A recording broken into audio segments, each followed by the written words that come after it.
Hey everybody, question is, which pair of boots is winning this week's edition of the break-in contest? So I have three pairs of boots that I'm actively trying to break in right now. And first up is these copper Rough and Tough Iron Rangers that I recently bought in Omaha. And I have kind of gotten a start on breaking these in. You can see from the tongue that I have subjected these to a bit of wear. There's also a little crease here in the leather, which I like, and I'm enjoying this leather. It's interesting. It does have some pull-up. You expect that of a Chrome Excel. Obviously, this was not made at the Horween Tannery. It was made at the Foot Tannery, but I love the contrasting colors of this leather. Now, as I break them in, obviously the colors are going to change and shift.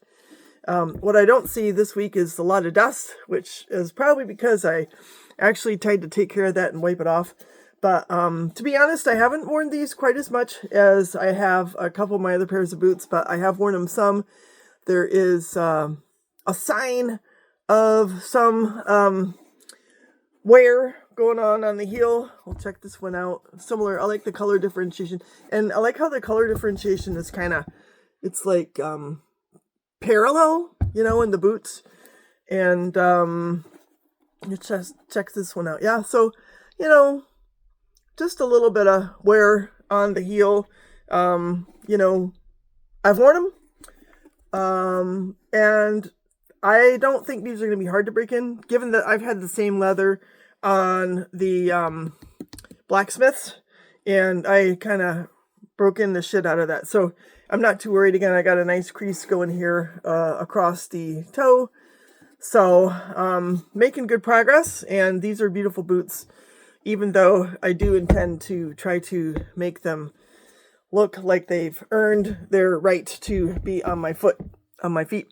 So next up, I'm going to consider the Truman Aquas that I showed you a little bit ago.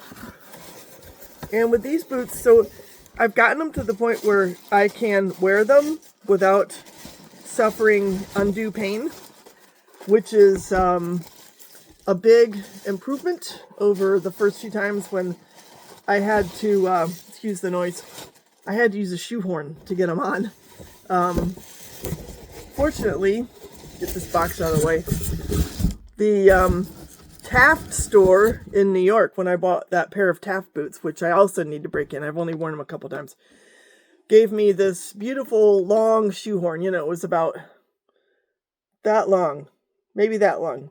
Hard to show on this teeny tiny camera. But in any case, I have made up my mind that I like the leather on these Aqua Ramblers so much that I am determined to break them in successfully, and not just break them in, but really break them.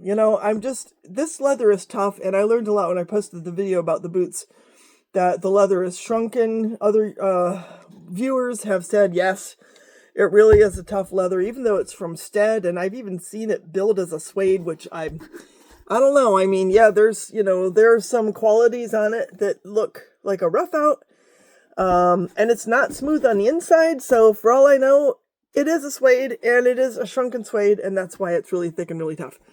If you have more intel on this leather than what I've received so far, feel free to chime in. But I've worn these consistently over the past 3 days. I know, ideally, you're not going to wear the same pair of boots day after day, but if I want to subject these boots to the kind of wear that's going to make them as comfortable as my Evergreen Chiha boots, for example, I feel like I'm gonna have to put in some time. It's not gonna go as easy as with these guys, I don't think.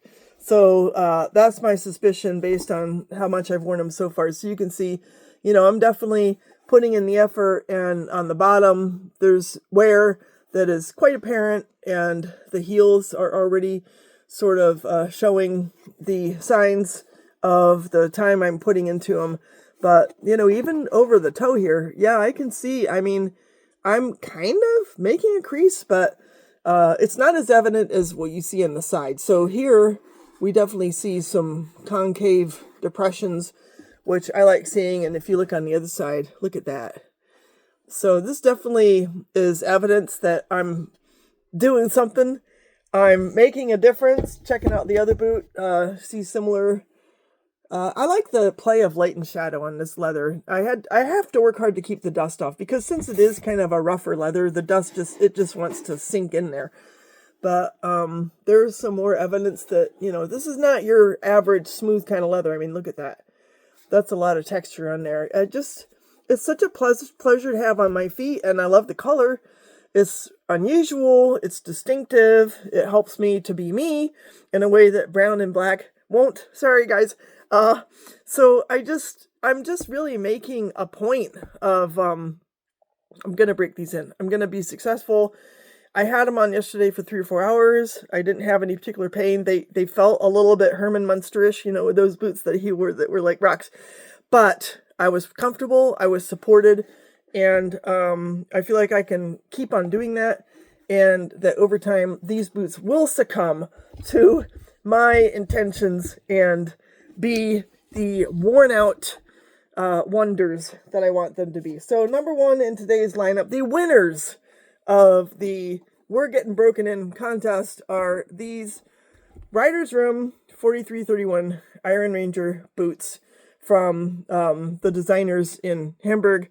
And I got these from Hudson's Hill, which is a store in Greensboro, North Carolina. They asked me to review my purchase, so I was great.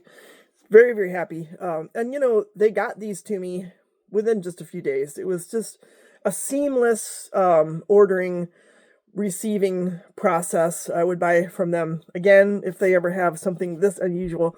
They do have the pink mock toes. I'm personally not a big fan of mock toe boots. Sorry.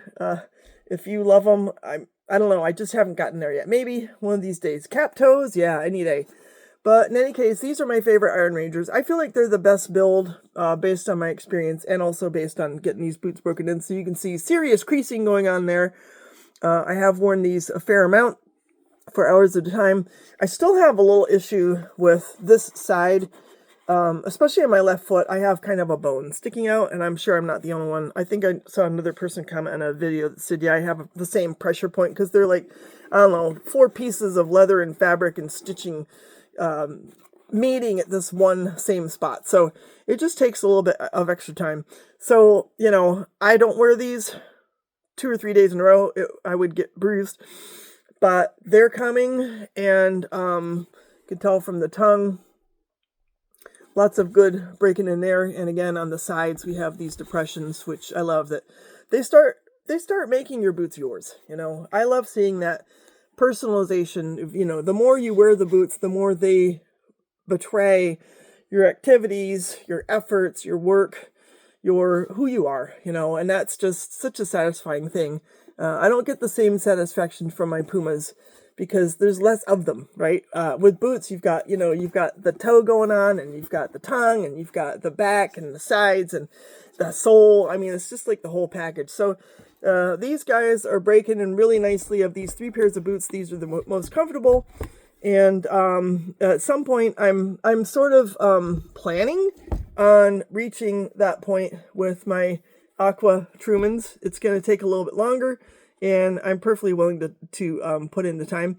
But if you all have any boot breaking experiences that you'd like to share, that'd be cool. I always appreciate your comments. I appreciate your support. Appreciate your subscriptions. Tell all your friends, and come back for the next video, and hopefully it won't be long. See you then. Bye.